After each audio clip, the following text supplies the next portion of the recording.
सो Covid के cases yes पिछले 2-3 हफ्ते में यहाँ पे कुछ नंबर ऑफ केसेस बढ़ते जा रहे हैं या कुछ केसेस की मात्रा मिली है और अधिकतर केसेस में वो एक इंसिडेंटल फाइंडिंग के रूप में मिले हैं। जैसे केईएम हॉस्पिटल में 2 पेशेंट जो जिनकी डेथ हो गई थी उनके बाद चेक किया तो मालूम पड़ा कि उनके अंदर भी कोविड भी था वायरस इन्फेक्शन, जबकि उनकी डेथ होने का कारण अलग था। एक को नेफ्रोटिक सिंड्रोम था जो यंग बच्चा है और दूसरे को कैंसर की बीमारी थी जो एंड स्टेज का था। सो इस तरह से कुछ केसेस आ रहे हैं, अननेसेसरी पैनिक की सिचुएशन फैल रही है। मेरा ये कहना है कि इसमें घबराने की बात नहीं है। क्यों घबराने की बात नहीं है? क्योंकि जो थर्ड वेव था ओमिक्रॉन वायरस, जो ओमिक्रॉन इसका वेरिएंट है, उसी का ही म्यूटेशन होकर के JN1 ये जो ओमिक्रॉन का ये JN1 वेरिएंट है वो है इसके अंदर और वायरस की पोटेंसी धीरे धीरे कम होती है। सो इसकी भी पोटेंसी बहुत ही कम है।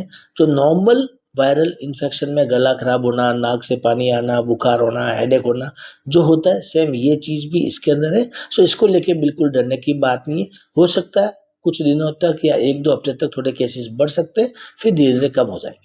पहले के और अब के दोनों में क्या डिफरेंस है कोविड? सो पहले के जो थे और अभी वाले में कोई फर्क नहीं है। वो भी कोविड था, ये भी कोविड है।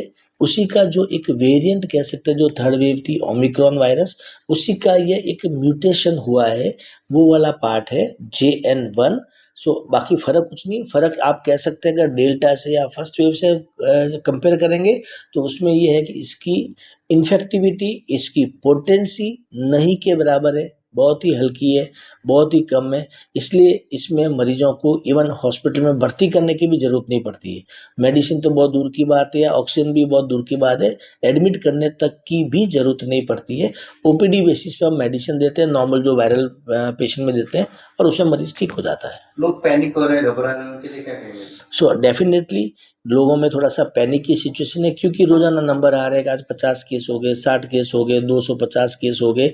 उसकी वजह से पैनिक सिचुएशन हो रही है। प्लस कोविड का और स्पेशली सेकंड वेव का हमने एक ही बहुत ही खतरनाक रूप देखा था, तो उसकी वजह से लोगों में लग रहा है कि कहीं वैसा तो नहीं आएगा। लेकिन जैसे मैंने पहले बताया कि वायरस की पोटेंसी धीरे धीरे धीरे कम होती है, तो ये इसकी बहुत ही लो पोटेंसी वाला वेरिएंट है।